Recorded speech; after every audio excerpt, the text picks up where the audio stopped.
maneuvering through inequalities, turning obstacles into opportunities.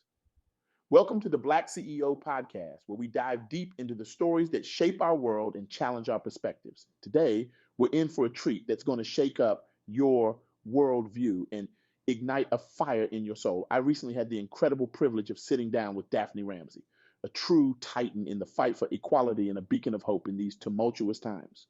Her insights aren't just thought-provoking, they're life-changing. So buckle up, folks, because this ride is going to be equal parts enlightening and exhilarating. Now, let me tell you a bit about Daphne. This woman isn't just breaking glass ceilings, she's shattering entire skylines. As a woman of color who's climbed to the pinnacle of a white, male-dominated industry, Daphne has faced more barriers than a parkour champion. But here's the kicker. She didn't just overcome these obstacles, she turned them into her personal launching pad. Talk about making lemonade out of lemons. This woman could open a whole lemonade franchise with the sour deals life's handed her. So, let's dive into the deep end, shall we? What if I told you that the very things designed to hold you back could be your ticket to the top? Sounds like the plot of a feel-good movie, right? Well, in Daphne's world, it's just another Tuesday. Lesson number 1 from the Daphne Ramsey playbook. Embrace your uniqueness like it's the last lifeboat on the Titanic. In a world that often demands conformity, Daphne learned early on that her differences weren't just assets, they were her superpowers. Picture this, a boardroom full of older white men, and in walks Daphne, the only black woman in sight. Now, most people would be tempted to blend into the wallpaper, but Daphne, she strutted in like she owned the place and proceeded to offer solutions that left everyone's jaws on the floor. That day, she didn't just earn their respect, she rewrote the entire company playbook. But let's be real for a hot second. Embracing your uniqueness isn't always a walk in the park. Sometimes it feels more like a trek through a minefield in stilettos while juggling flaming torches. Daphne shared a story about her first big presentation as a junior executive. Her hands were shaking so much she could have started a new dance craze, and her voice was quivering like jello in an earthquake. She was convinced she was about to crash and burn spectacularly. But then, like a bolt from the blue, she remembered her grandmother's words.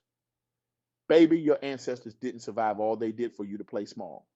In that moment, she straightened her spine, took a deep breath, and delivered a presentation so powerful it could have launched rockets. Now, I can almost hear some of you thinking, that's great for Daphne, but I'm not trying to conquer boardrooms or give TED Talks. And that's where lesson number 2 comes in. Every interaction is an opportunity for change. Yes, even that awkward elevator ride with your boss where you both pretend to be fascinated by the floor numbers. Daphne shared a story that really drives this point home. Picture this. She's standing in line at a local coffee shop, desperately seeking her caffeine fix when she overhears a group of young men making some less than savory comments about a woman's appearance. Now, most of us would either ignore it or silently judge while aggressively stirring our lattes. But not our girl, Daphne. She saw an opportunity and seized it like it was the last slice of pizza at a party. She turned around, flashed a smile that could melt glaciers, and engaged these guys in a conversation about respect and the impact of words. By the end of that interaction, not only had the young men apologized, but they'd also gained a new perspective on how their actions affect others. And Daphne, she got her coffee for free. Okay, I made that last part up, but wouldn't that be a nice touch? This story illustrates a crucial point. Change doesn't always happen in grand gestures or on big stages. Sometimes it happens in small moments, in everyday interactions. It's like that old saying about how a butterfly flapping its wings can cause a hurricane on the other side of the world. Except in this case, it's more like how a conversation in a coffee shop can lead to a ripple effect of positive change. And that's where each of us has the power to make a difference. Yes, even you, sitting there in your pajamas, binge watching Netflix. You have more power than you realize. But let's get real for a moment. Maneuvering through inequalities isn't always about changing others.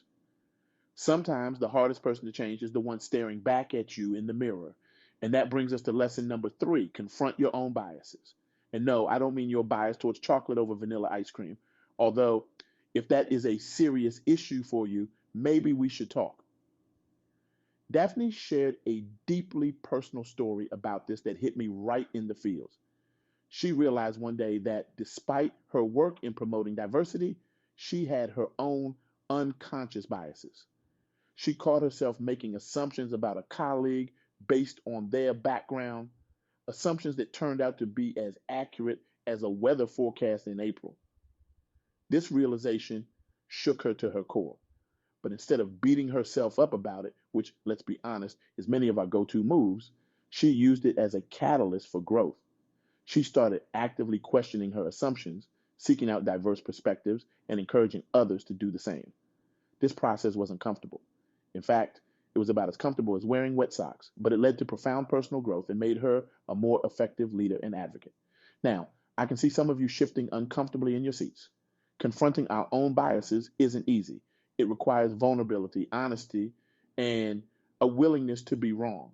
It's like volunteering to be the first person to try a new roller coaster, terrifying, but potentially exhilarating. But here's the thing, it's necessary, because how can we expect to change the world if we're not willing to change ourselves? That's like expecting to win a marathon while refusing to get off the couch.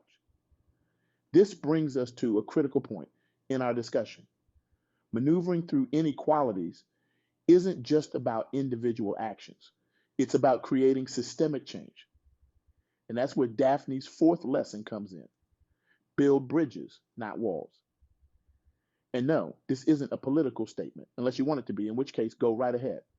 Daphne shared a powerful story about a time when she was faced with blatant discrimination in her workplace. Her first instinct was to fight back, to call out the injustice loudly and publicly, basically to go full Hulk smash on the situation. But instead, she took a different approach. She reached out to the person who had discriminated against her and invited them to lunch. I know, right? Talk about plot twist. Over that meal, she didn't attack or accuse. She didn't even accidentally spill her drink on them, which, let's be honest, we've all fantasized about doing to someone who's wronged us. Instead, she shared her experiences, listened to theirs, and found common ground. By the end of that lunch, not only had she changed that person's perspective, but she'd also gained an ally in her fight for equality. And all it cost her was the price of a meal and the willingness to listen. Talk about return on investment. This story illustrates a crucial point. Change doesn't happen in echo chambers. It happens when we're willing to engage with those who think differently from us, when we're willing to have difficult conversations with open hearts and minds. It's like trying to clap with one hand. It just doesn't work. You need both sides to create real impact. But let's be clear. Building bridges doesn't mean tolerating injustice. It doesn't mean smiling and nodding while someone tramples all over your rights. It means finding ways to create understanding and empathy, even in the face of opposition. It means recognizing the humanity in everyone, even those who may not recognize it in us. It's like being a Jedi, but instead of using the Force, you're using empathy and understanding. May the empathy be with you. Now, I know what some of you are thinking. This all sounds great, but it's exhausting. How do we keep going in the face of constant challenges and setbacks? And that brings us to Daphne's fifth and final lesson. Find joy in the journey. And no, this doesn't mean you have to start skipping through life singing show tunes, although if that's your thing, go for it. Daphne shared a story about a particularly difficult period in her career. She was facing opposition from all sides. Progress seemed as elusive as a cat that doesn't want to be petted, and she was on the verge of giving up.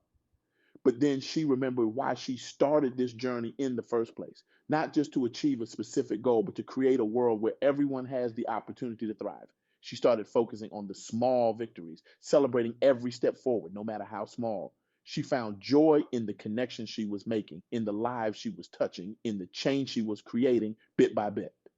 And that joy became her fuel, keeping her going even in the darkest times. It was like finding a secret stash of energy bars when you're halfway through a marathon. Suddenly, the finish line doesn't seem so far away. This lesson is perhaps the most important of all, because maneuvering through inequalities isn't a sprint, it's a marathon. And if we don't find joy in the journey, we'll burn out long before we reach the finish line.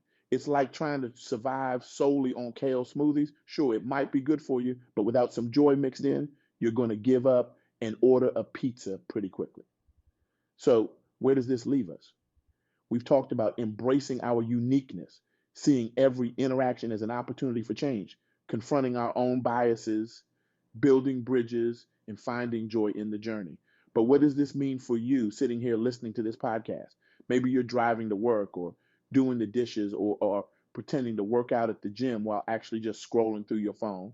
Wherever you are, whatever you're doing, this message is for you. It means that you have the power to create change right here, right now. You don't need a fancy title or a big platform.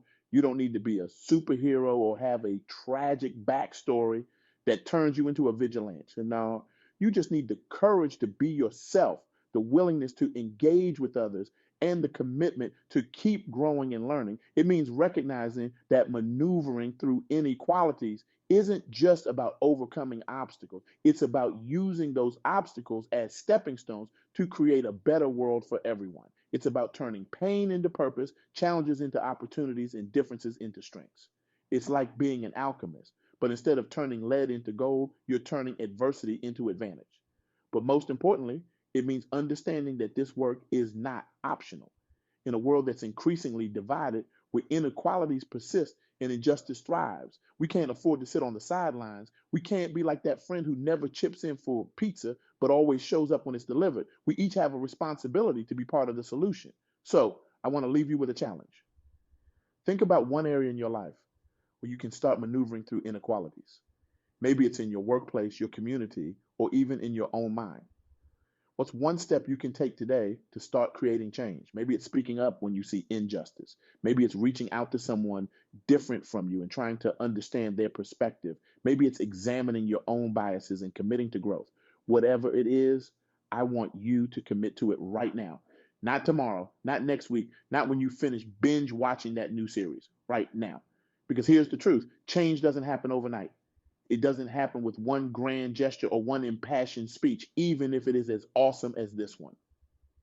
It happens in small moments, in everyday decisions, in the choices we make to be better and do better. And it starts with each one of us. Daphne Ramsey's journey teaches us that maneuvering through inequalities isn't just about surviving in a challenging world. It's about thriving in spite of those challenges and using our experiences to create a better world for everyone. It's about recognizing that our differences are our strengths, that our struggles can become our purpose, and that every one of us has the power to create lasting change. So, as we wrap up this episode, I want you to ask yourself, how will you maneuver through the inequalities in your life? How will you use your unique experiences and perspectives to create positive change? And most importantly, how will you find joy in this journey of growth and transformation? Remember, the path may not be easy. It might be as challenging as trying to assemble IKEA furniture without the instructions, but it's worth it because every step we take towards equality, every barrier we break down, every mind we open, it all adds up to create a world where true equality isn't just a dream, it's a reality. So let's get out there and start maneuvering. Let's embrace our uniqueness, confront our biases, build those bridges, and find joy in the journey. Let's be the change we want to see in the world, because if not us, then who? If not now, then when? Thank you for joining me on this journey of discovery and inspiration. Now go out there and shake things up. The world is waiting for you to make your mark. And remember, in the grand chess game of life, sometimes the most powerful move is simply refusing to play by the old rules. So go ahead, flip the board, rearrange the pieces, and create a game where everyone has a fair shot at winning. Until next time, we keep pushing boundaries, keep challenging assumptions, and keep maneuvering through those inequalities. Because that's how we create a world where true equality isn't just a possibility, it's an inevitability. And trust me, that's a world I want to live in. Don't you?